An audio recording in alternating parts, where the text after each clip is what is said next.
Hello there and welcome to this Java multi-threading overview.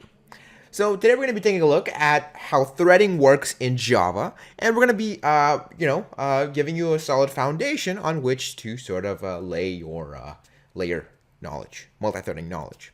So today we're going to be taking a look at how we can create a thread, what a thread is and how it works. We're going to be taking a look at some common operations that we can do with threads. We're going to be taking a look at some of the examples of multi-threading.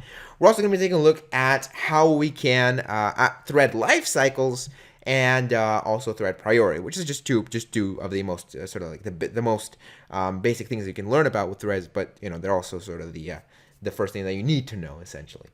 But yeah, so this is designed to be, as I will say, I think throughout this course a couple times, I could create, this video a couple times. I could create a full 10-hour course about, multi-threading in Java, go into all the advanced stuff, from zero to, advanced Java multi-threading expert. But again, I don't even think a 10-hour course will entirely be enough to fit all that in there. So that's why this is going to be a solid introduction on which you can then, expand your level to expand your knowledge to new levels with this introduction as the basis. So anyway, without further ado, then I'm going to stop rambling here and let's get right into this. All right, so here we are, and we can see a few points I have to make about multi-threading in Java, or multi-threading as a whole.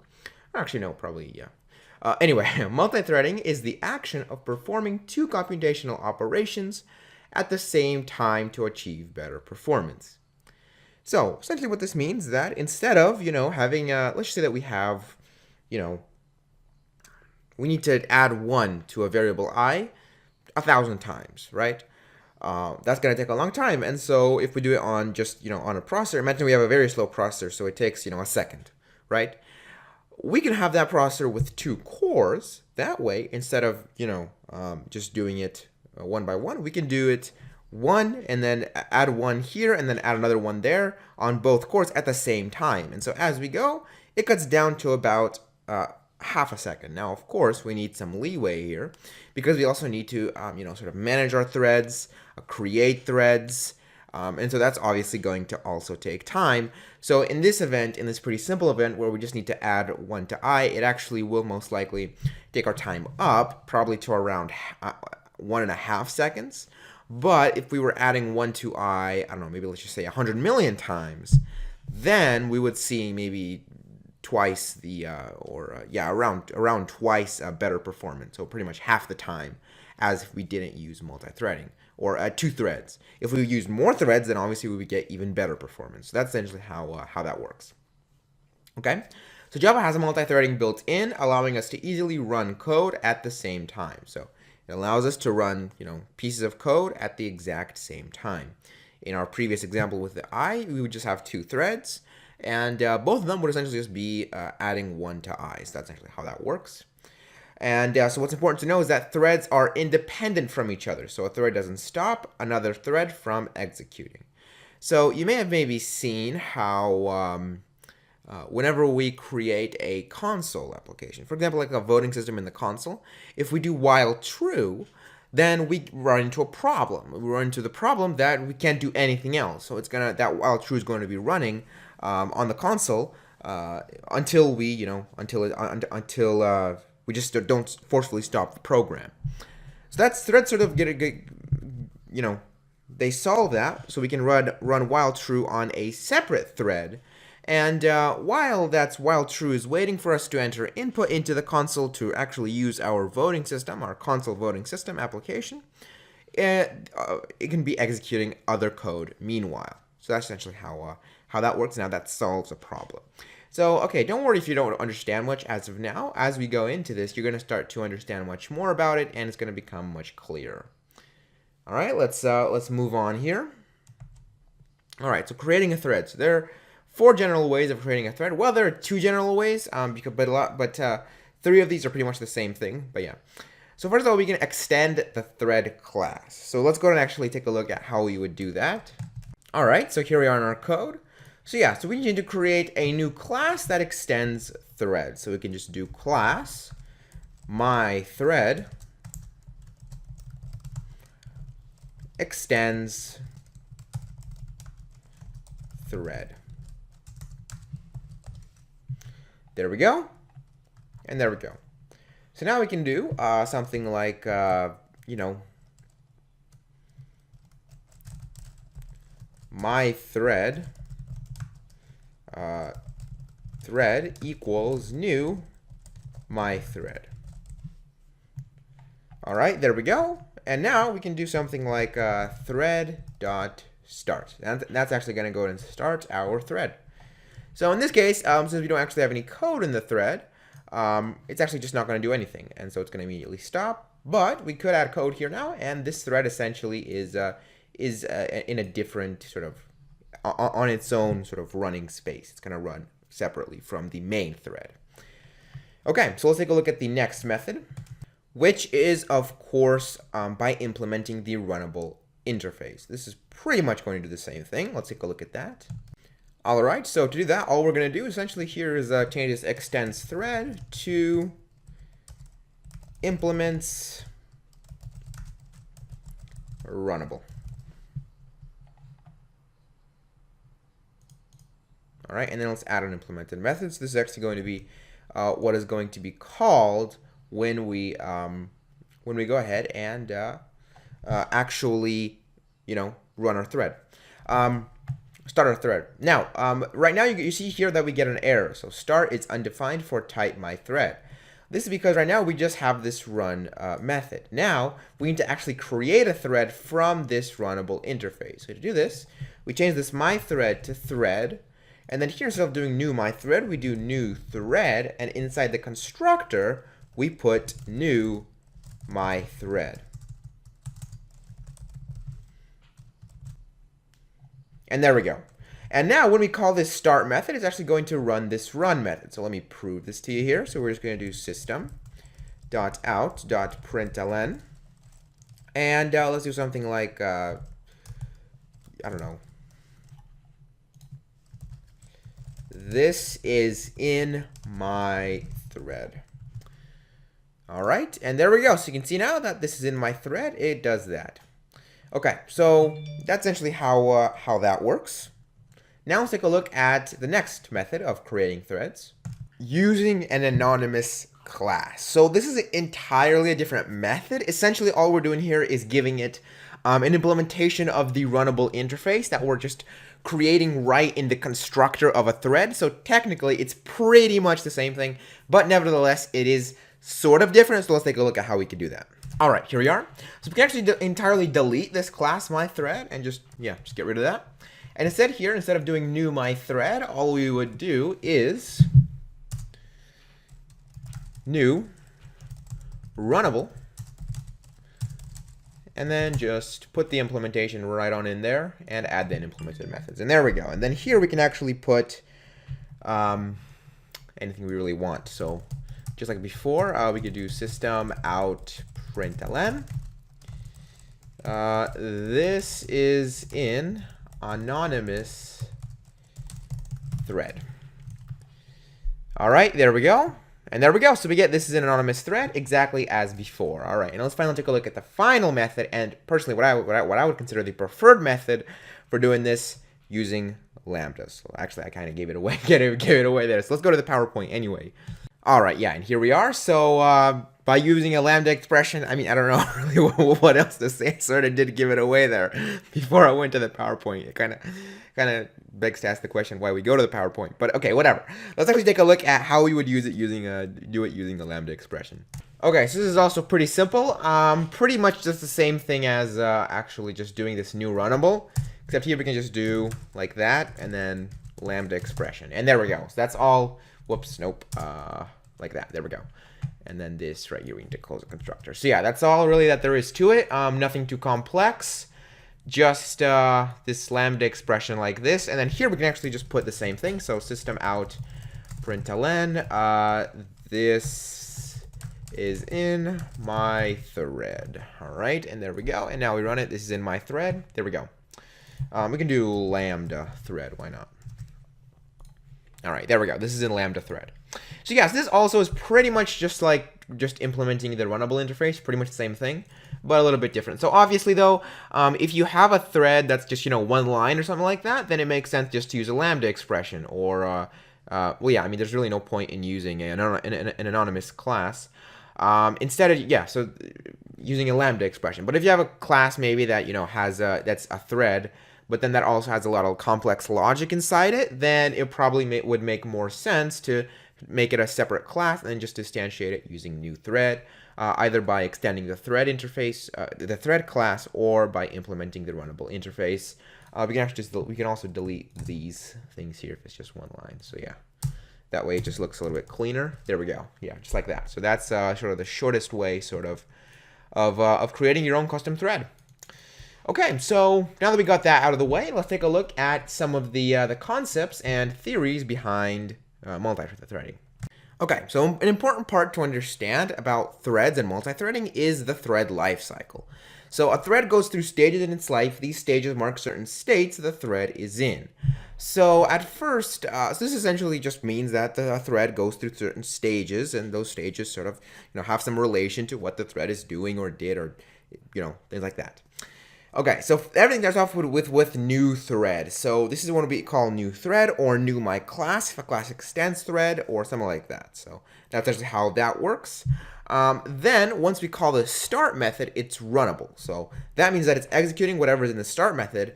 And when we call that start method is then going to call the run method. At that point, the thread is running. When the run method is executing, the thread is running.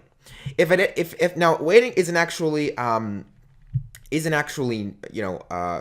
definitely going to be there. So if we do thread.sleep or thread.wait for another thread, then it's going to go ahead and wait for something.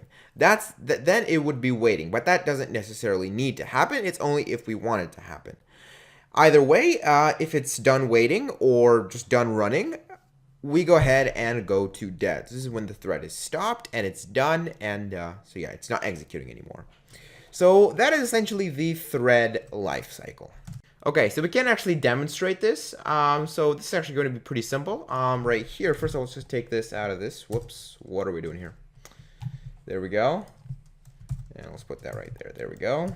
And then finally, let's do it like that. All right, there we go. So we just reformatted it here so we can add multiple lines. And here what we're going to do is just system.out.println thread.getState. So, whoops, nope, state. There we go, okay. So yeah, this won't work actually, because it may not have been initialized, of course. I mean, how are you going to initialize a thread here like that? Right. Let's do it up here. Thread equals null, just like that, and let's make it static as well. And then here we can just remove this thread right there. So that way, yeah, there we go. That should be good. Okay, let's run this now. All right, and there we go. So you can see it will always print runnable here, since this is going to be running in the actual runnable place. We can actually go ahead and also do right here before we actually start it, thread.getState. There we go. And so here you're going to see that it's going to print new thread, and then after that, it's actually runnable once it's actually running, essentially. Okay, and then we can also do the same thing after it's done running here, and it's going to print terminated. Whoops. Oh, okay. So it's still. Oh, right. Okay. So the thing that happens here is that, see, we can already see an example of how multi-threading is affecting our code. So what happens now is when we call this thread.start, the thread runs, but it doesn't interrupt our main thread. So even though we called thread.start here, even though this thread here is now running, it's now executing these two lines, it doesn't stop executing this, main method. And so it executes this thread.getState. So it executes this is in lambda thread, which is what we have here. And then after that, it executes this line right here, this thread.getState. No. First of all, it executes this thread.getState, which is what we see here, this runnable here. There we go. After that, it executes, this is in lambda thread, in right here, that's in the thread itself. And then finally here, it executes thread.getState, and this is being called in runnable.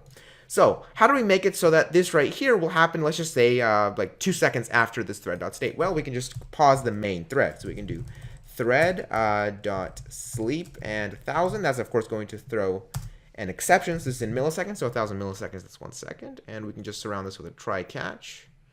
I'll just throw a declaration just so that we don't get too messy code here. All right, and there we go. So you can see now it waits 1 second. It starts the thread, and the result, it has 1 second to execute these lines here. This thread right here executes that, and then finally after that, it does system now println thread.getState, which is now terminated.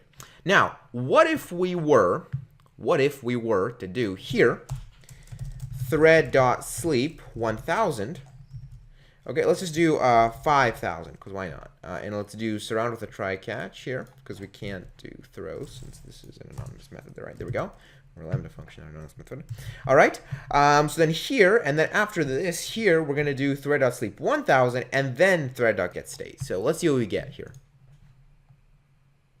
There we go. You can see we get timed waiting, which essentially just means that it's waiting with a timer. So essentially we have timed waiting. It's waiting for 5 seconds here. That's what the timed waiting state is. So yes, there we go. So that's all the states. We can also just take a look at a list of states here. If we just go to the thread class, okay. And then here we should have a, that's F3 by the way to go to a class. We should have an enum here. Let me see if I can actually find it here. Let me, whoops, that's Siri. Nope. Oh God. Let's try to find, let's see, what are we looking for? State. State.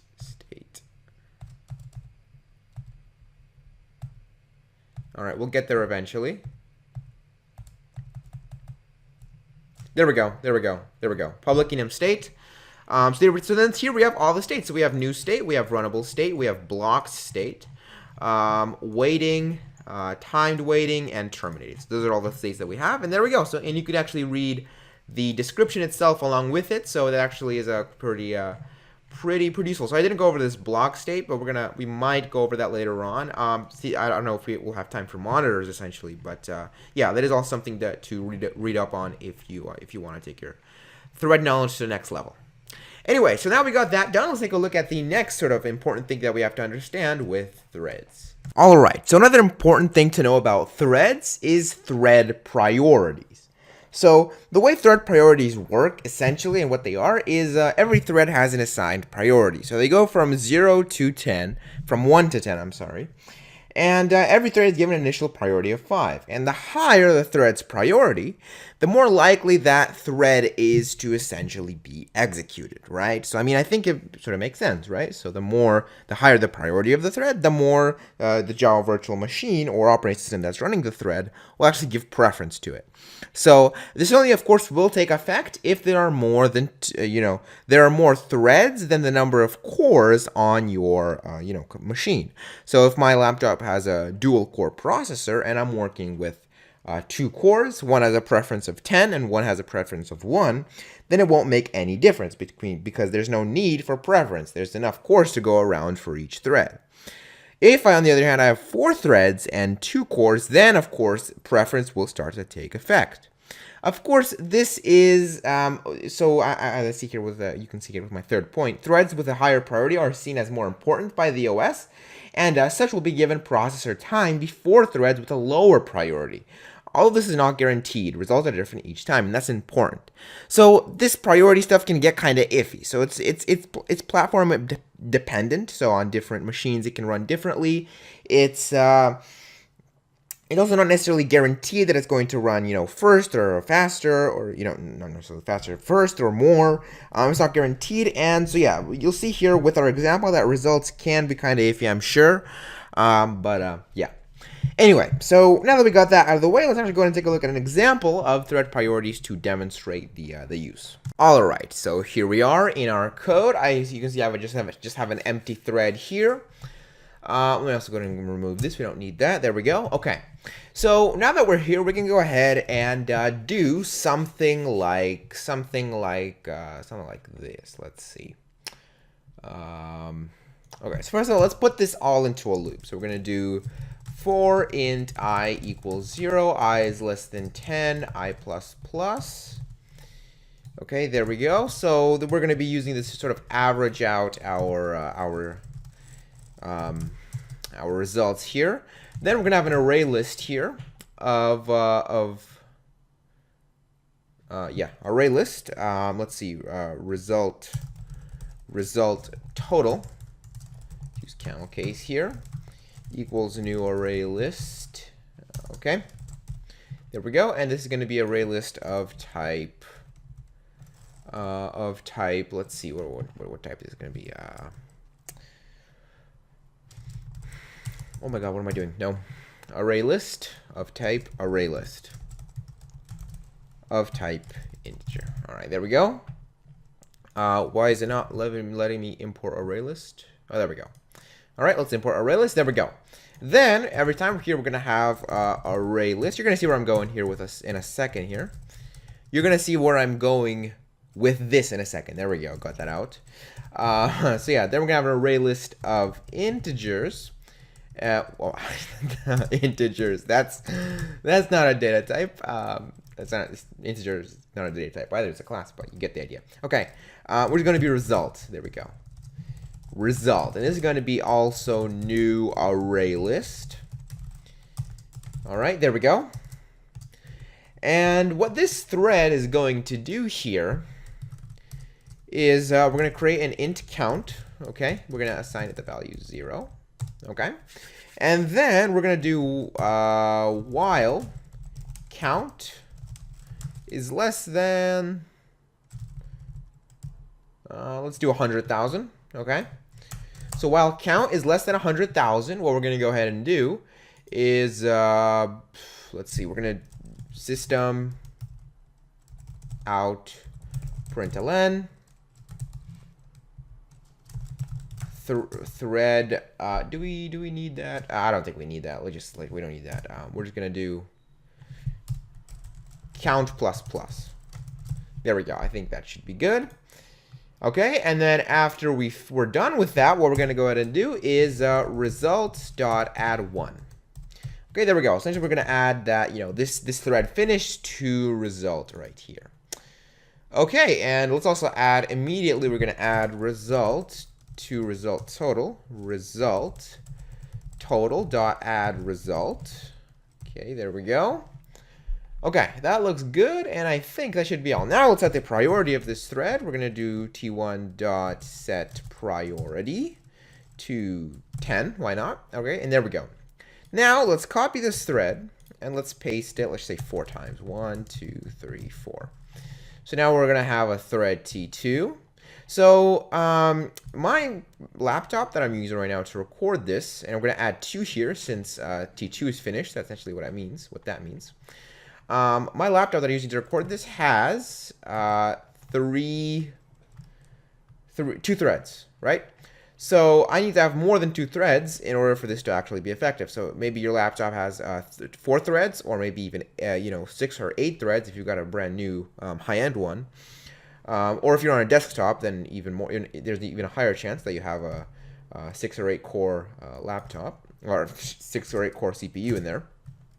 So yeah, make sure that you accordingly create the according amount of threads. Okay, so now you can see here how T4, we're going to do results.add 4 here, and then we're going to set the priorities here also. So this is going to be T1 set priority, T2 set priority, T3 set priority, and T4 set priority. Okay, right, I don't need that one right there. We only need 4 of these. Okay, and then we're going to delete that also. Okay, there we go. Okay, and that looks good. So we're adding 4 here just to signify that 4 is done. We're adding 3 here to signify that 3 is done. We're adding 2 here to signify that 2 is done. And we're adding 1 here to signify that 1 is done. Okay? Okay, I think it looks pretty good. Yeah, it looks pretty good. Okay. And then also here, what we're also going to do is we're going to do system out println. Println result total. This way, when the thread actually finishes executing, it's going to print the total results so that we can actually sort of benchmark how exactly this works. And yeah, this priority right here, we're going to set to 1. Okay, and there we go. So that looks good. So now this thread T1, can I not minimize this? That's weird. I thought I could minimize that. Okay. Anyway, this thread T1 here has a priority of 10, T2 has a priority of 10, T3 has a priority of 10, and T4 has a priority of 1. So in a perfect, well, not in a perfect word, if this was just pretty black and white and pretty simple, then T4 would pretty much always essentially finish last, right? So, I mean, it has the lowest priority. But that's not necessarily how this is going to work, I'm sure, because it's not always quite so simple. Anyway, let's run this. Let's see what we get either way. Okay, let's give it a... Oh, no. We actually didn't start any of our threads. That's a very important part of multi-threading. That's multi-threading 101. Start your threads. Because they're not going to run if you don't start them. That's sort of simple stuff, right? All right, there we go. Okay, that looks good. All right. Result total. All right. We actually got a problem here. Concurrent modification exception. Right. Okay, I see what's happening here. Let's change. Let's see, what could we do here? So the problem is that it can't change it. It can't print result total because another thread is actually trying to access it to add something to it. So that's the problem there. We can actually change that by simply. How could we change that? Oh, I know what we can do. Let's not print result total anywhere here. Instead, we're just gonna do it down here. We're gonna do thread.sleep. We're gonna sleep for 20 seconds, so 20,000 milliseconds. And then we're gonna do system out println result total. Okay, there we go. So now let's run that. Now we should actually see some results. So in the meantime, while we're waiting here, we can talk about food. Computers are pretty cool. Recently got a standing desk. That's pretty cool. Haven't been really using it too much because I'm pretty lazy, but whatever. Sitting kind of more for me because standing you gotta stand. It's tiring and it's the most exercise I've gotten in oh, there we go, we're done. Okay, anyway, so you can see here how we have right here we're at first place essentially. So no, this is last place, and then this right here is first place. And so we can see here how we have 10. It didn't quite finish here. That's odd. And where did this 5 come from? I thought there was a 0 there. Okay, there we go. It didn't quite finish there, so that's odd.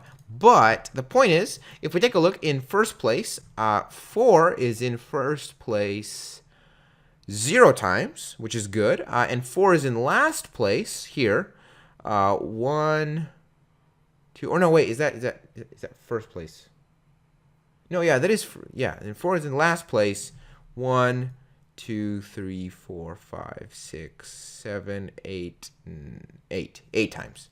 Yeah, so 4 is in last place a total of 8 times, which out of 10 is actually really good. So here we can see 1 is in last place, but there's something weird going on with this array.